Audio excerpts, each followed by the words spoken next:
같이 보실 말씀은 열왕기하 14장 1절로 16절까지의 말씀입니다. 한 목소리로 말씀 합독하시겠습니다.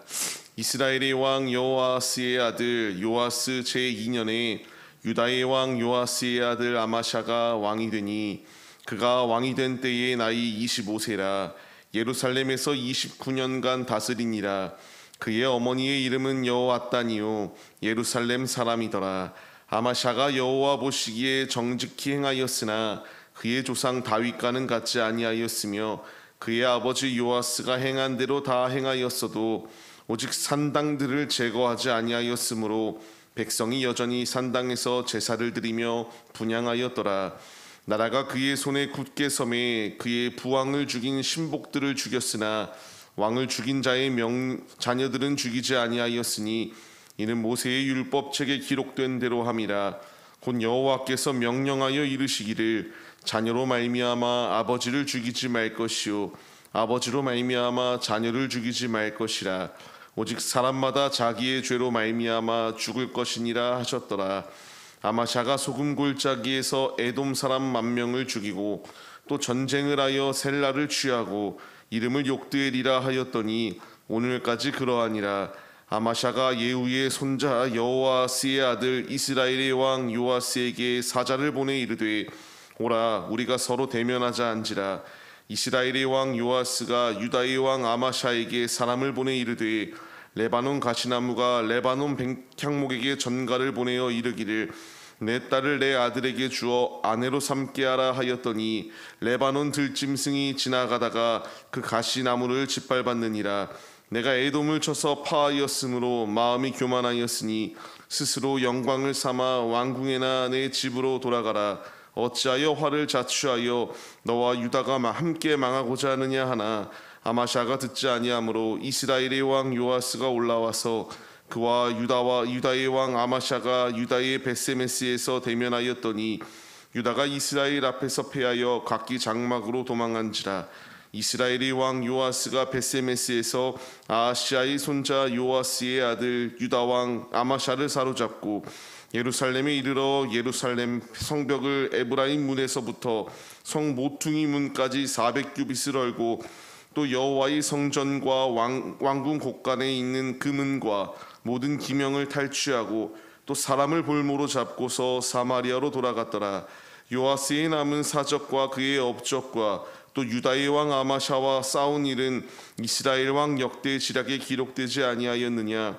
요아스가 그의 조상들과 함께 잠에 이스라엘 왕들과 사마리아에 함께 장사되고 그의 아들 여로보암이 대신하여 왕이 되니라. 아멘. 할렐루야. 오늘도 예배의 자리 가운데 모이신 성도님들 주님의 이름으로 환영하고 축복합니다. 오늘 같이 나눌 말씀의 제목은 주님께 인정받읍시다 라는 말씀의 제목 가운데서 은혜를 나누도록 하겠습니다. 우리에게 가장 중요한 것이 있다면 하나님께 인정받는 것보다 중요한 것은 없습니다. 우리의 삶의 자리 가운데서 항상 주의 깊게 생각해야 될 것, 내가 행동하는 것으로 인하여 하나님을 기쁘시게 드릴 수 있을 것인가, 아니면 하나님의 영광을 가리우게 되는 것인가, 끊임없이 점검하여 주님의 영광을 나타내는 데에 앞장서는 것이 우리의 모습이 되어야 됩니다. 오늘 말씀에서는 아마샤라고 하는 왕이 이제 등장하게 됩니다. 이 남유다의 아마샤 왕, 그는 이제 왕으로서의 선택의 기로 가운데 놓여 있었어요. 무슨 선택의 기로 가운데 놓여 있었냐? 자신의 아버지의 길을 걸어갈 것이냐, 아니면 끝까지 믿음의 길을 걸어갈 것이냐, 그에게 선택의 순간이 놓여 있었다라는 것을 이렇게 말씀해 주고 있습니다. 오늘 말씀을 보게 되면은 이 아마샤 왕, 하나님께서 무엇라 평가하시는가? 하나님이 보시기에 정직히 행하는 모습이 있었으나 다윗과는 같지 아니하였다라고 이렇게 기록하고 있어요. 이 하나님께서 하나님의 자녀들을 판단하는 기준의 요건이 무엇이었느냐?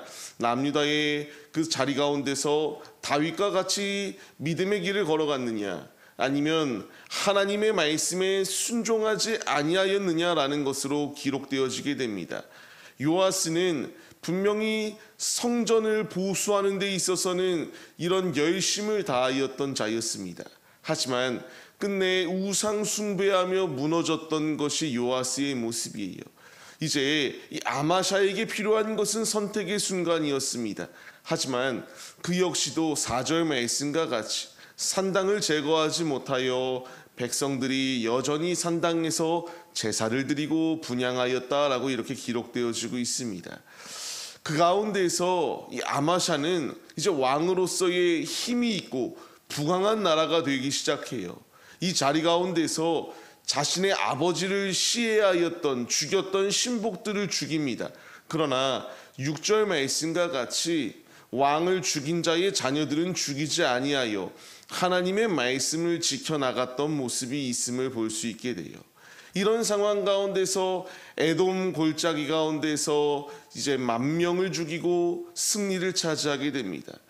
다윗이 이 에돔과의 전투 가운데서 대승을 이렇게 행하였던 것처럼 아마샤가 에돔과의 전쟁 가운데서 승리하게 됩니다. 이런 상황이 주어지게 되니까 남유다의 사람들은 이것이 다윗의 다시 한번 그 부흥의 시기가 우리에게 도래한 것이 아닌가 생각되기 시작해요. 에돔과의 전투 가운데서 승리하였고 이제 그 모든 것을 하나님의 말씀대로 행하는 것처럼 보였기 때문에 남유다의 사람들은 우리의 왕이 진짜 다윗과 같은 정직한 길을 걸어가는 자이구나, 하나님의 말씀대로 사는 자이구나 라는 것으로 생각하였습니다. 하지만 앞서 3절 말씀 가운데서 하나님의 평가는 여호와 보시기에 정직히 행하는 모습이 있었으나 그러나 그것으로 그쳐버렸던 것, 다윗과 같이 온전히 하나님을 사모하며 중심을 주 앞에 드리지 아니하였던 것이 바로 이 아마샤의 모습이었다라는 것을 이렇게 기록해 주고 있어요. 우리가 주의 깊게 바라봐야 될 것은요, 하나님이 우리를 보실 때에 어떤 평가가 내 안에 있을 것인가라는 것을 날마다 우리가 주의하며 삶을 살아가야 됩니다. 남들이 보았을 때에는 이 사람은 진짜 신앙인의 모습이다라고 보인다 할지라도 하나님이 평가하실 때에 온전히 사모하며 주님의 길을 걸어가지 아니하였다라는 말을 듣게 될 수도 있기 때문에 우리의 시선, 우리의 마음은 하나님께 고정되어 믿음의 길을 걸어가야 함이 마땅합니다. 아마샤는 에돔과의 전투 가운데서도 대승을 거뒀습니다. 그런데 하나님께 온전히 붙어있지 아니하니까 자신이 강하여서 이 일을 행하였다라고 생각하기 시작하였어요. 역대하의 말씀을 보게 되면은 이제 승리한 이후에 이 아마샤의 모습을 바라봐야 됩니다. 하나님을 경배하고 하나님을 높여드렸던 것이 아니라 우상의 것들을 가지고 와서 자신의 신으로 삼기 시작하였습니다. 그것들을 경배하기 시작하였고요. 우상의 것 가운데 완전히 마음이 빼앗겼던 아마샤의 모습을 발견할 수 있게 돼요. 이때에 이제 선지자를 세워서 우리가 이런 하나님께서 이제 지적하시는 상황 가운데 놓여 있게 되니까 아마샤는 누가 너를 왕의 모사로 삼았기에 이렇게 나에게 책망하는 것이냐라는 것으로 이렇게 꾸짖기 시작하고요. 하나님의 말씀을 무시하였던 것이 그의 모습이에요. 결국 이 모든 교만한 자리 가운데 놓여 있었던 아마샤는 하나님이 왕을 멸하시기로 작정하셨다라는 것으로 이렇게 말씀이 마무리되어지게 되고 결국 이제 그 자리 가운데서 무너질 수밖에 없게 하나님이 하셨습니다. 이제 다시 오늘 본문 말씀 8절 말씀으로 돌아오게 되면요, 이러한 상황 가운데서 자신이 에돔과의 전투 가운데서 승리를 거두니까 자신의 힘이 너무나 부강했다라고 이제 생각을 하였습니다. 이제 북이스라엘에 있는 요아스에게 사자를 보내어 서로 대면하고자 합니다. 대면하였던 이유가 무엇이냐? 이제 그 가운데서 자신의 힘을 더욱더 과시하려고 하였어요. 그 당시에 북이스라엘의 요아스 왕 힘이 더 강력했습니다. 군사력이 더 있었고 더 강한 자리 가운데 있었던 것이 북이스라엘의 모습이에요.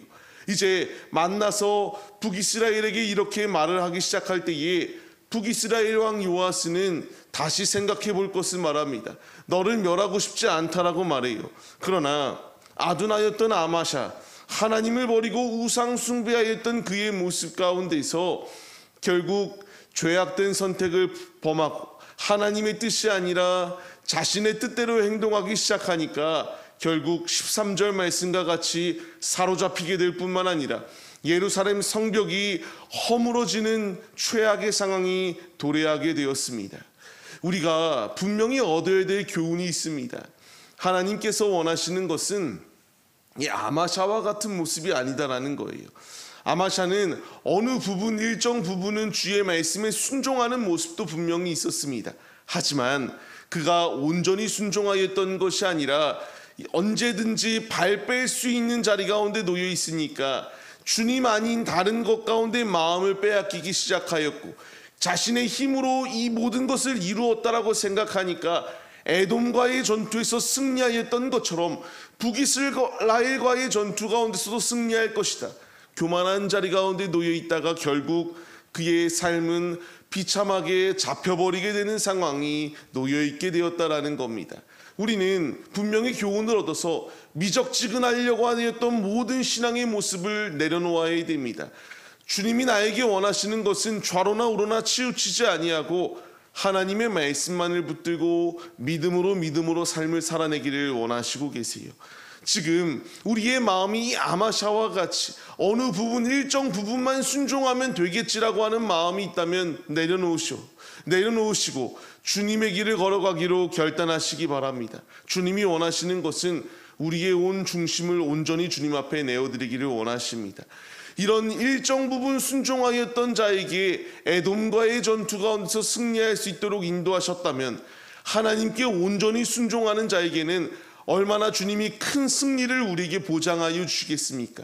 살아가는 삶의 자리 가운데서, 우리의 삶 가운데서 주님이 요구하시고 주님이 우리에게 말씀하시는 것은 전적으로 주의 말씀에 순종하여 믿음의 길을 걸어가기를 원하시고 계십니다. 우리가 말씀에 순종하여 하나님께 인정받기 원한다면, 받기 위한 주님의 인정받기 위한 그 비결은 순종하여 믿음의 길을 걸어가는 것이 인정받는 길이요 승리할 수 있는 길임을 잊지 마시고, 살아가는 오늘의 삶의 자리 가운데서 아버지의 말씀에 전적으로 순종하여 주님께 잘하였다라고 인정받고 주님을 위하여 충성되이 순종함으로 말미암아 채워주시는 놀라운 은혜가 삶 가운데서 충만하시기를 주님의 이름으로 간절히 축원합니다.